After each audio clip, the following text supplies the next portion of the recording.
طلع البدر علينا من ثنيات الوداع وجب الشكر علينا بدا لله دانا طلع البدر علينا من ثنيات الوداع وجب الشكر علينا بدا لله دانا أيوه. أعوذ بالله من الشيطان الرجيم. بسم الله الرحمن الرحيم. وصلي وسلم وبارك على سيدنا ومولانا محمد وعلى آله وأصحابه والحمد لله رب العالمين. ربنا زدنا علما وعملا وأدبا وفهما. السلام عليكم ورحمة الله تعالى وبركاته. On continue donc la lecture de la fatwa de l'imam Suyuti, التنويل الحلق في الإمكان برؤية النبي والملك. Donc la possibilité de voir le prophète alayhi salatu wassalam, on parle même pas ici de la possibilité rationnelle, mais évidemment de ce qui est rapporté dans la législation à ce sujet. Et on a donc lu déjà les paroles de différents ulémas et on continue la lecture. قال المؤلف رضي الله عنه نفع الله به وبعلومه الشيخ العز بن عبد السلام. Alors, c'est pas n'importe qui est cité ici. Le Cheikh Al-Aziz ibn Abd al-Salam est appelé entre autres Sultan al-Ulama. C'était un grand savant de son temps. C'est-à-dire que c'était inconcevable à ce moment-là de pouvoir concevoir un consensus sans sa présence. C'était une sommité, que ce soit en matière de aqida, donc Ash'ari évidemment, et une sommité du mazhab de l'imam Shafi'i. Il était aussi, c'est pas accessoire, bien au contraire, puisqu'il y a des anecdotes le concernant sur ce sujet. Il était un disciple de l'imam al-Shadhili. C'est un soufflet à tariqa Shadhiliya. Il cite ici dans Qawaid al-Kubra, et il dit la chose suivante: qala inul hajj fi al-madkhal. Alors, c'est très intéressant. Le Madkhal, c'est un ouvrage de Ibn al-Hajj al-Maliki qui fait partie des shuyukh, c'est des Khalil, donc l'auteur du Mukhtasar. Et son ouvrage al-Madkhal, c'est un ouvrage qui est très apprécié. Et notamment, en fait, c'est un ouvrage où il clarifie énormément de questions, et notamment il critique beaucoup la bid'a.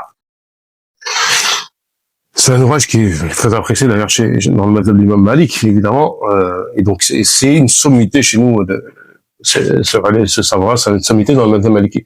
Mais c'est intéressant de voir que un savant Shafi'i ici cite un savant maliki selon son livre de référence à lui, un livre qui est important d'ailleurs dans l'école souvent, lorsqu'on cite cet ouvrage-là, des fois on dit qala sahibul madkhal, l'auteur du madkhal a dit ceci. Donc il dit ratu nabi sallallahu alayhi wa sallam fil yaqadha babun dayiqun wa qalla man yaq'alahu dhalik illa man kana ala sifatin azizun wujuduha fi hadha az-zaman bal udimat ghaliba. Donc, ce qu'il nous dit, c'est que la vision du prophète, alayhi salatu wassalam, est une porte qui est étroite, dans laquelle peu de personnes, en fait,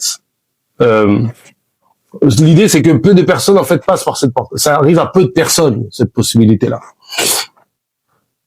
Sauf pour les gens qui ont des caractéristiques particulières, qui ont des qualités rares, qu'on trouve rarement à cette époque.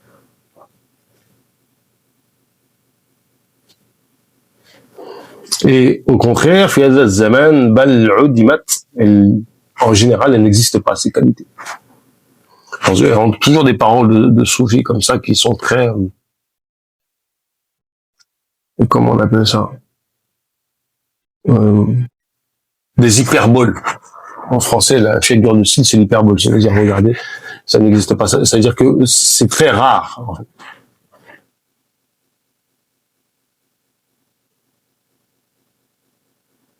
Ma'a annana la ننكر من يقع له هذا من الأكابر الذين حفظهم الله في ظواهرهم وبطانهم. Et donc, en aucune manière, on rejette cela, même mieux, nous nous opposons à celui à qui cela advient, minal akabir, parmi les grands. Donc les gens dont on constate en fait la piété. Qu'Allah Ta'ala préserve leur intérieur et leur extérieur, et ça c'est intéressant parce que ici il parle du passé, mais aussi du présent, c'est que des personnes qui ont certaines qualités de notre temps, en fait, on affirme qu'ils l'ont vu. Allah Ta'ala amen. Il dit aussi وقد أنكر بعض العلماء ظاهري رؤية النبي صلى الله عليه وسلم في اليقظة. Donc en fait, certains savants ulama des zahir, donc qui se basent sur les apparences, donc les savants exotériques, ont critiqué, ont rejeté la possibilité de la vision du prophète à l'état d'éveil. Ils ont rejeté cela. Le prétexte est le suivant. Wa'allala, ils ont donc leur argument, si vous voulez. ذلك بأن قال العين الفانية لا نار العين الباقية. L'œil qui fane, qui est évanescent, qui va disparaître, ne peut voir ce qui est éternel, l'œil éternel. Wa baqiya, qui est persistant. Wa nabiyyu sallallahu alayhi wa sallam fi daril baqa. Et le prophète alayhi salatu wa salam, il est où? Il est dans darul baqa, dans le akhira. En fait, la différence entre ce monde qui va disparaître, ce monde va disparaître, l'au-delà, lui, va rester. Le paradis, l'enfer, ça va rester, ça ne va pas disparaître. C'est là la différence.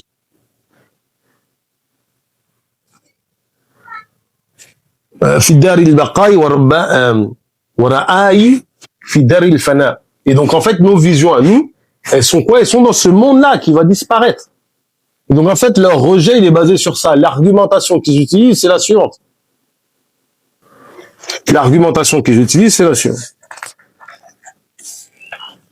Et donc, quelqu'un a Sayyidi Abu Muhammad ibn Abi Jamra, et donc c'est pour ça que Abu Muhammad ibn Abi Jamra, lui, en fait, il résout le problème ainsi. Il dit بأن المؤمن إذا مات يرى الله وهو لا يموت.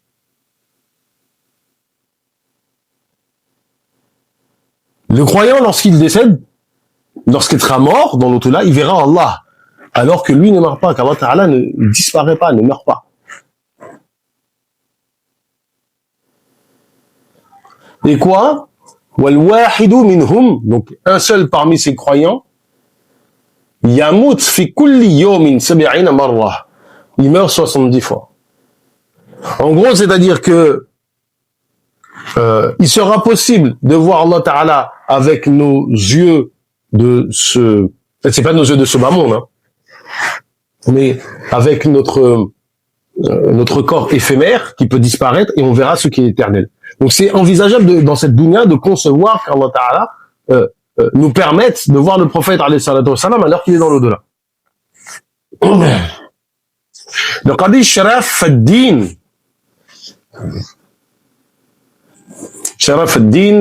Hiballahu ibn Abdul Rahim al-Barizi dit dans son livre Tawfiqi Ura al-Iman, donc dans son livre Tawfiq Ura al-Iman, al-Bayhaqi a dit dans le livre Al-I'tiqad. عجيب. قال البيهقي في كتاب الاعتقاد الأنبياء بعد قبضوا ردت إليهم وراحهم فهم أحياهم عند ربهم كالشهداء. Et donc ce qu'il nous dit, c'est la chose suivante, c'est-à-dire que les prophètes, leur âme retourne dans leur corps et ils sont vivants, comme les shuhada auprès d'Allah Ta'ala. Par conséquent, il est concevable de les voir. Donc, par conséquent, il est possible de les voir. Il n'y a pas de problème avec ça. Bien au contraire.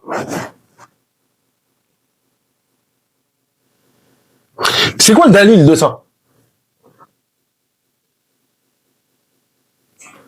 Notre prophète, alayhi salatu wassalam, lors de la nuit du Mi'raj, et ça, c'est le plus grand, si vous voulez, c'est le dalil quasiment décisif.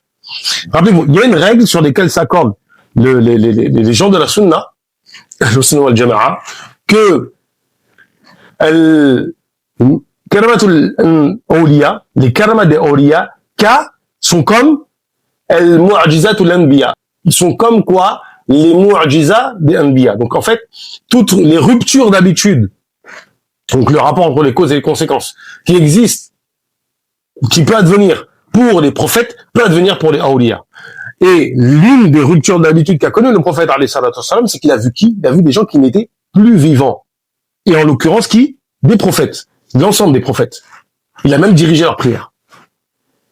Or, si le prophète, alayhi salatu wassalam, a vu des prophètes, il est envisageable de croire qu'un wali peut voir le prophète, alayhi salatu wassalam.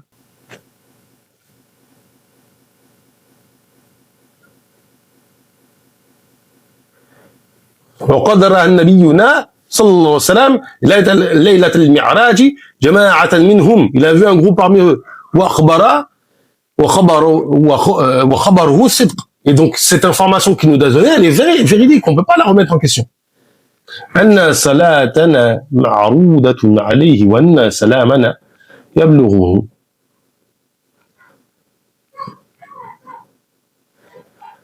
Et nos prières lui sont présentées. Et enfin, وأن الله تعالى حرم على الأرض أن تأكل اللحوم الأنبياء. Il a interdit la terre de manger la chair des anbiya.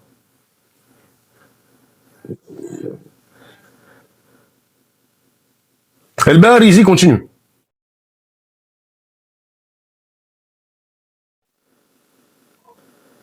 وقد سمع من جماعة من الأولياء في زماننا وقبله أنهم رآه النبي في اليقظة حي بعد وفاته. Et il dit, il a été rapporté des awliya des temps passés, et de notre époque et des temps passés avant eux, qu'ils ont vu le prophète alayhi salatu wassalam à l'état de veille. Donc vous voyez, c'était quelque chose qui était admis en réalité. De même, il a dit, cela a été mentionné, وقد ذكر الشيخ الإمام شيخ الإسلام أبو البياني نبأ لابن محمد ابن محفوظ الدمشقي في نظيمته.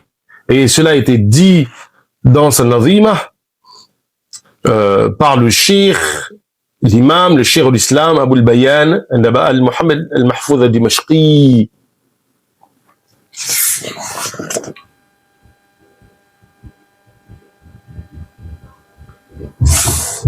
Donc vous voyez ici, on a une succession de citations qui prouvent que cela a été rapporté de l'ulama de la communauté.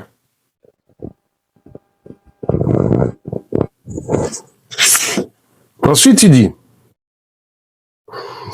Cheikh Akmal al-Din al-Babarti al-Hanafi dit dans son Sharh al-Mashariq, au récit disant celui qui me voit, il dit la chose suivante: la réunion de deux personnes à l'état de veille, al-ijtima'u fi shakhsiyatayn yaqadatan wa manaman lihusuli ma fi al-ittihad, ou bien durant le sommeil, est favorisée par la présence de ce qui constitue l'union.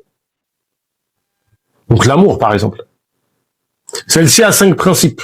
Il y a 5 choses en fait qui, voilà, al-khamsatul usul, elle a 5 fondements. Al-kulliyatul ishtiraki fi dhat. Soit la rencontre se fait totalement. Ou fi sifatin fasa'ida. Ou bien dans un ou plusieurs des attributs qui les constituent. Ou fi halin fasa'ida. Ou fi af'ali ou fi al-maratib. Donc ça c'est dans le dhat, dans l'essence. Dans un ou plusieurs attributs, sifa. Dans les hal, les états. ou dans les actes, ou bien dans les degrés. Donc la rencontre entre les gens, elle peut se baser sur ça, en fonction des degrés spirituels, des états, des actes. C'est des choses, c'est-à-dire que, par exemple, au jour de, à l'état de veille, tout simplement à l'état de veille, ce qui peut se passer, c'est que vous faites le même métier, vous faites les mêmes actes. Ça peut vous rassembler ensemble. Il dit ensuite, tout ce que l'on peut se représenter comme correspondance, وكل ما يتعقل في المناسبة بين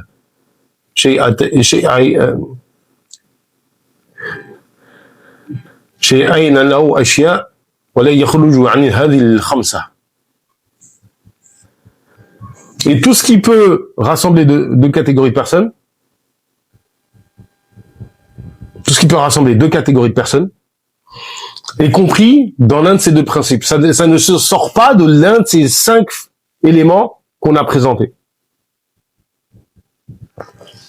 Et donc, ce qui va séparer les gens, بحسب قوتي على ما به الاختلاف وضعفه يكثر الاجتماع ويقل.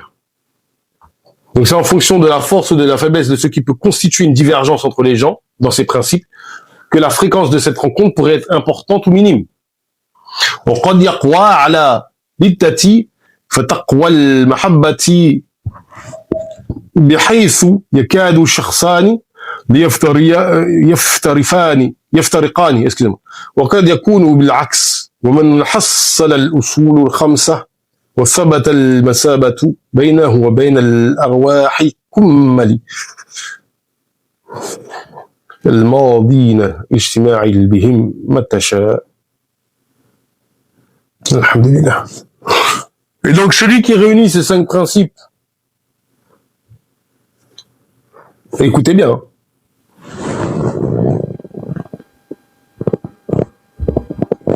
celui qui réunit ces 5 principes et qui établit en lui une ressemblance totale avec des âmes disparues, donc des âmes disparues, mais pas n'importe lesquelles, qui ont atteint en fait le degré de perfection spirituelle. Qu'est-ce qu'il y a? Elle peut alors rassembler avec elle comme il le souhaite. Ce qu'il est en train de nous dire, on va terminer avec ça, c'est que quelqu'un qui a atteint un degré spirituel élevé pourra communiquer avec des gens d'un degré spirituel élevé de l'au-delà. Parce que de la même manière que dans cette vie d'ici-bas, vous allez vous rassembler avec quelqu'un parce que vous rassemblez les mêmes caractéristiques, les mêmes travaux, les mêmes principes, etc.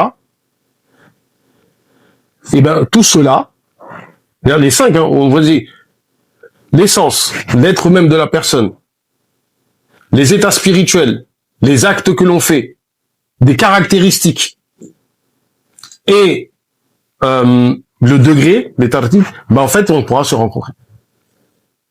ربنا زدنا علما وعملا وادبا صالحا وهب لنا اكرام في تلاوه خيرا كثيرا منك والحلاوه وصلي وسلم وبارك على سيدنا ومولانا محمد وعلى اله وصحبه والحمد لله رب العالمين.